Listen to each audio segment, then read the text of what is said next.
President Tinubu has 91% disapproval rating. Even in Lagos, he has 78% disapproval rating. The guy is gone. He's performed miserably. The economy has tanked. The security architecture has failed. There are no clear trade, industrial, and investment policies. Everything is going wrong. They are raising lots of revenues, but we don't know where the revenues are going because there are no results. Really? If El-Rufai were to be part of this administration, would he still be talking like this?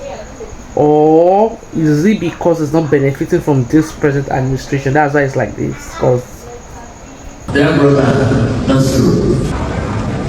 Make a promise. We won't let you run away from the country. That's the only way I will leave this studio.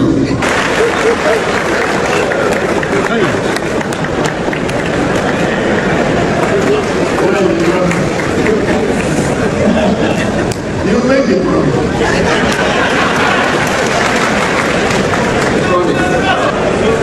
I promise, even on a part-time basis. Major infrastructure, electricity, our rail system, our aviation system, the telecom system is all under exclusively federal so far. So yes, the states are getting more money in Naira terms, but my question is, where are the results? President Tinubu went to Kaduna last week to commission projects. 90% of all the projects he commissioned were the project that I did and took to 90% plus. Okay? No new projects have been initiated and commissioned in 2 years by this administration, even though they have had much more money. So the question is, and I gave the example of Kaduna only because I'm from the state and I know it pretty well and I get a lot of data about what is going on there. But the story is the same in most states of Nigeria. Some governors are trying hard, but frankly, most of them are not doing much with those resources. And the federal oversight is very weak because the president wants all the governors to be in APC. But they would make the argument that he's only been in office for 2 years. Yeah. I mean, is it fair to assess him based on 2 years? Of course, it is fair to assess him. He has assessed others based on 1 year. He has assessed others in the past. You see, the beauty of the 21st century is there is an audit trail of what you have said or done. When Jonathan was president and Senator Bola Ahmed Tinubu tweets then, as far as security is concerned, the buck stops at the president's desk. You bring that out to him and show him when he tries to say, oh, governor, go and fix your security problem. No, the governor cannot fix security problems because defense, police, security is exclusively federal. As governors, we were chief security officers only in name. Okay, so don't outsource security to the states. Fix it. Hire more boots on the ground. Equip them, retool them, and so on. And Charles, for the last 12 months or up to 18 months, every month, 100 billion naira is deducted from the federation account and sent to the security agencies. Why is there no improvement? In 2024, over 2.2 million Nigerians were abducted. 615,000 were killed. Is Nigeria at war? These numbers are worse than the 8 years of Buhari. In 1 year. This is data from Nigerian Bureau of Statistics. So it's government data. I'm not quoting something out of the air. So for that 100 billion that goes out every month from federation account without appropriation by the National Assembly, by the way, without appropriation by the state assemblies, because part of the money belongs to the states. So each state assembly is supposed to appropriate that part. So the entire deduction and expenditure is unconstitutional. It's an impeachable offense, but it has been going on for more than 15 months from the last time I checked. So where has that 1.5 trillion gone? What is it being used for? Why is the security situation just getting worse? Why is the government asking communities to protect themselves? Look, well, President Tinubu's government has failed woefully. Look, beyond, If you asked me in 2022 or 20, it's bad. It is about fixing the country. Nobody is talking about his ambition. I have no ambition. Okay? I just feel that having contributed to bringing about this tragedy to Nigeria by contributing to the emergence of Bola Tinubu as president, I should contribute in my last lap. Okay? Because I'm 65, I should be retiring. In my last lap, let me got a long way to go. Let me contribute towards removing this evil that I believe will destroy Nigeria if left unchecked. So don't trust me if I say vote for Charles Aniagolu. Look at your situation, look at yourself and ask yourself whether the person that I'm campaigning for or the person that I'm supporting to be president will be better than what you have now. When we supported Bola Ahmed Tinubu for president, we were under the mistaken impression that he will be better. Many people would say that there was never anything about him that really inspired people to believe that he could really change this country dramatically. He didn't take part in any debates that brought some new insight. He wasn't particularly charismatic, and many people didn't see anything in his DNA that made him particularly stand out. Was there something about him that you detected that separated him from the pack as far as you were concerned and made you support him so totally in 2023? Okay, so let me respond to that in two steps, okay? Because, you know, it's very easy for non-politicians to analyze this thing as one continuing narrative. But actually, the way the thought process works is this, okay? And this is how it worked in 2022. For us, as northern APC governors, the first concern we had was after 8 years of Buhari, power should go to the south. We believe that there was such an understanding in our party. We were part of the formation of the party, and we felt that that was an honorable thing that must be upheld. So that was the first step. So we didn't start by saying we want A or B to be president. We just said, look, power should go to the south. That was the first step. The second step is, now that power has gone to the south, who do we support that we think will have a chance of winning? Okay? Because you want your party to win. You want to be the party in power. And lots of calculations went into that. And Bola Tinubu became the beneficiary of that. But we didn't start with supporting a candidate. No, no, no. And I want to say that it was the support of the governors of the Northwest, Northeast, and North Central that was decisive in deciding the outcome of the primaries as well as the election. Of course, Bola Tinubu's puppeteers are now denying that. They are saying all kinds of things, and they will learn their lesson in 2027. For me personally, Bola Tinubu was never someone I was close to, even in the party, because in the party I was a Buhari boy. Bola has his boys, Buhari had his boys. We are Buharists. No apologies. So Bola Tinubu never really liked me. We never really got along. The person that I got along with was Baba Akande, and I was his deputy national secretary. We were among the first leaders of the party. As far as I was concerned, once Bola Tinubu got the ticket of the party, it was my duty as a party man to do my best to deliver him in Kaduna, and wherever I see that there is a potential problem that I can solve to ensure his election, I would do that. Is he perfect? No. Some people said Bola Tinubu is not his name. Nobody knows his birth date for sure. Nobody knows who his parents are for sure. There are all kinds of questions. And that didn't bother you at the time? It did bother me because I know my name, I know my parents, I know my birth date, I know I have classmates, okay, and there are no questions about whether I graduated from Ahmad Bello University or not, okay.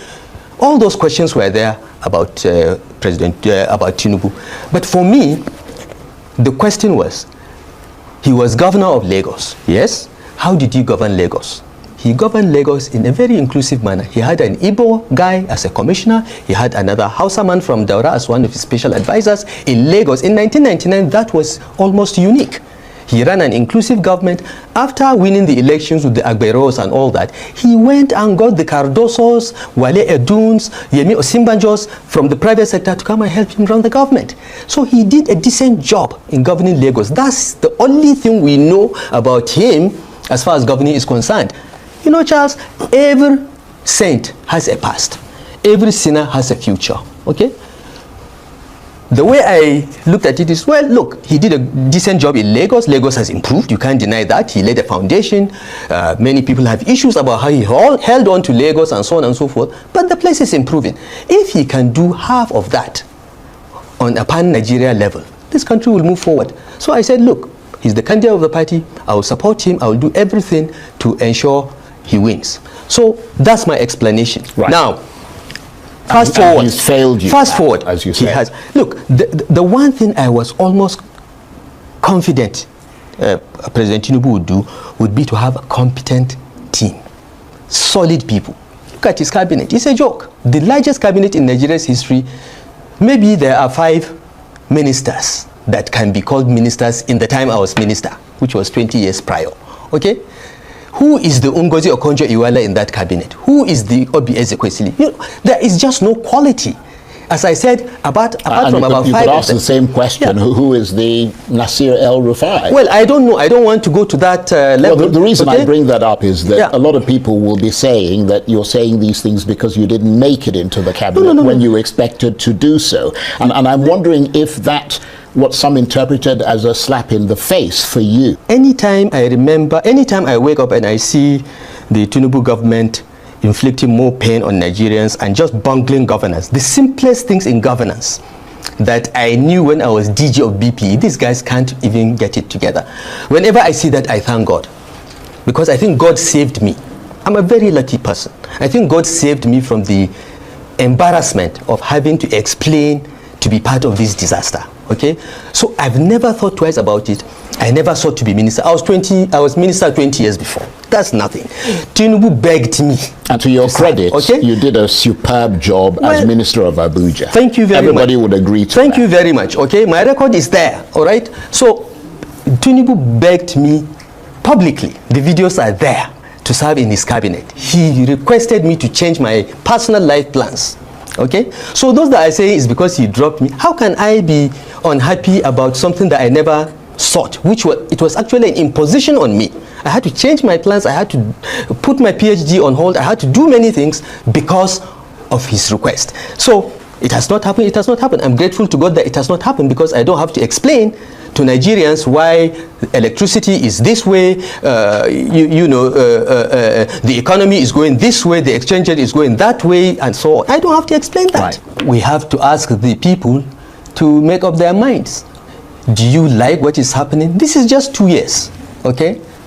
If you're happy with what is happening, if your life has got better since President Tinubu was sworn in on May 29, 2023, fine. But if not, why not give some other people a chance? President Tinubu went to Kaduna last week to commission projects. 90% of all the projects he commissioned were the project that I did and took to 90% plus, okay?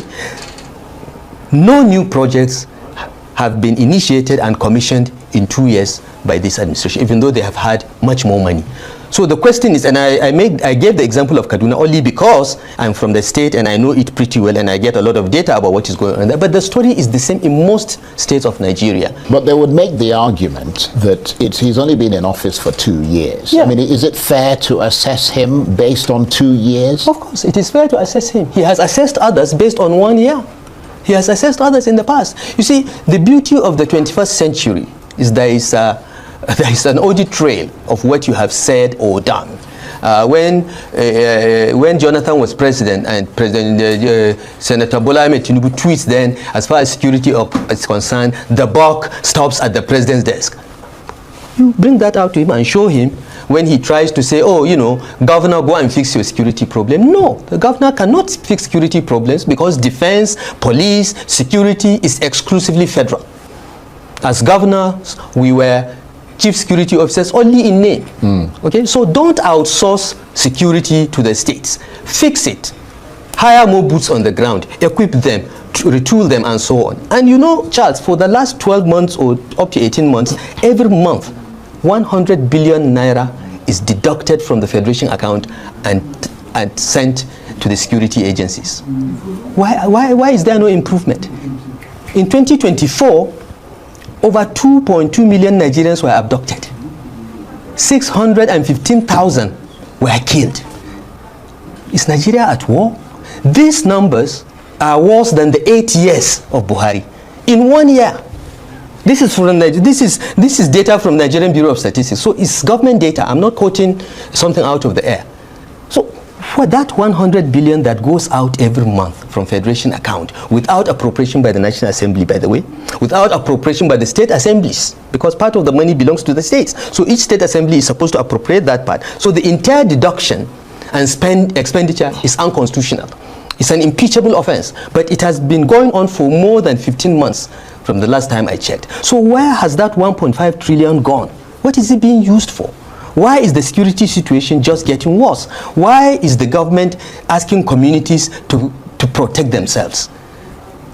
Look, well, I have President to say Tinubu's government has failed woefully. Look, beyond, if you asked me in 2022 or 2023 when we were campaigning that things will ever be this bad, I would say that you are mentally ill. A brand new party doesn't have any legacy problems or any viruses injected, because what the government, the ruling party and the government have been doing is to create problems in the opposition parties by recruiting and financing viruses to multiply.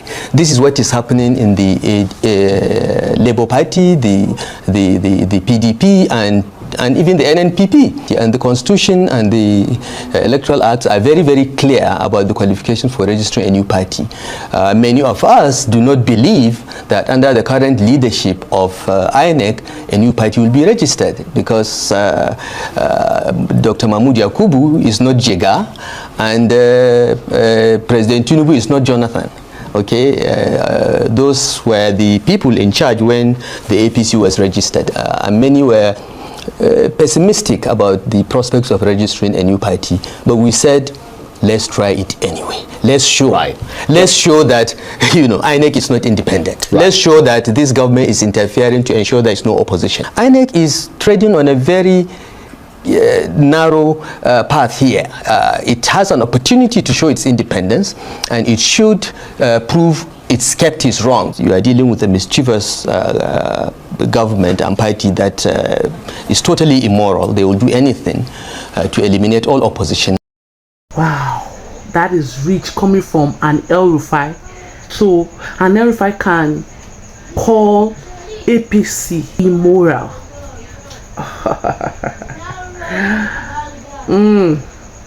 They really did him dirty there.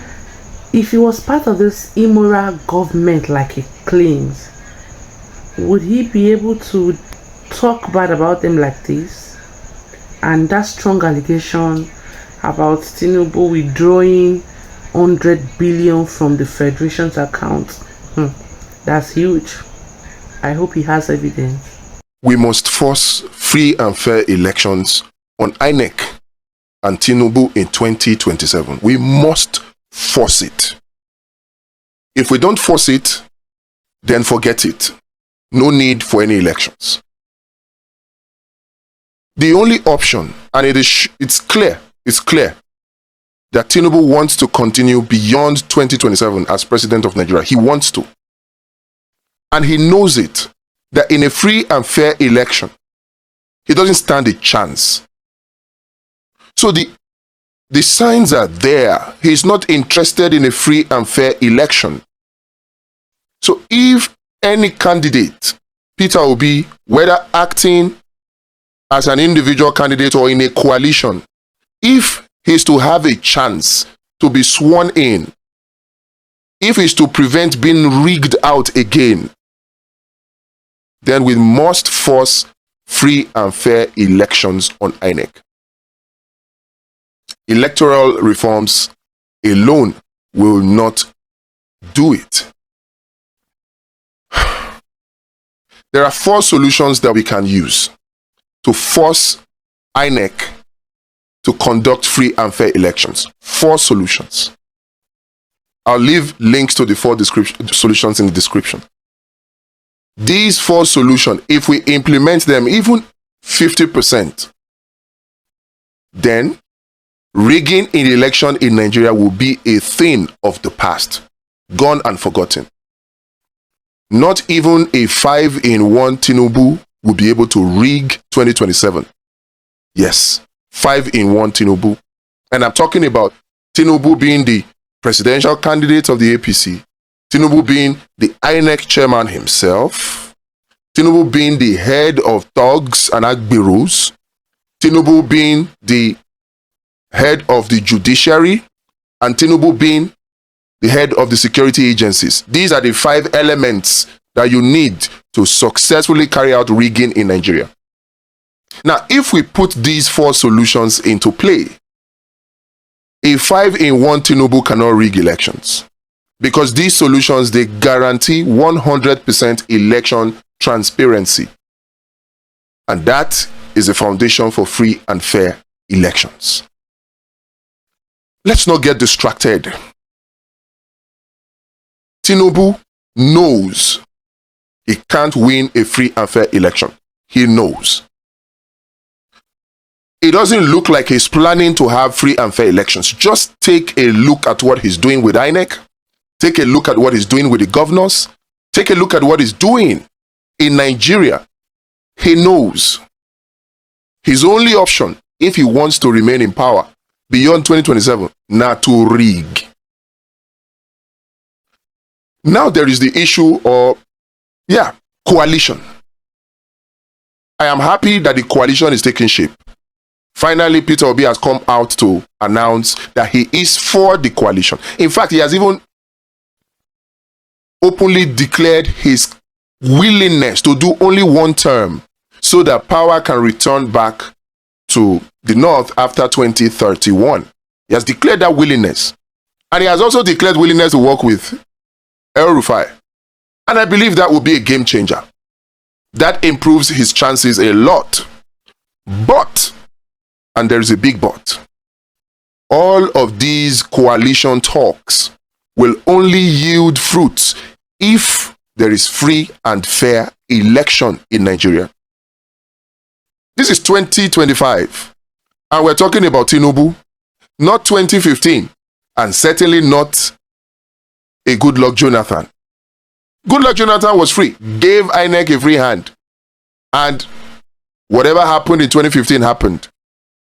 In 2025, as we build up to 2027, do you really and honestly think that a Tinubu will give INEC free hand to conduct free and fair elections?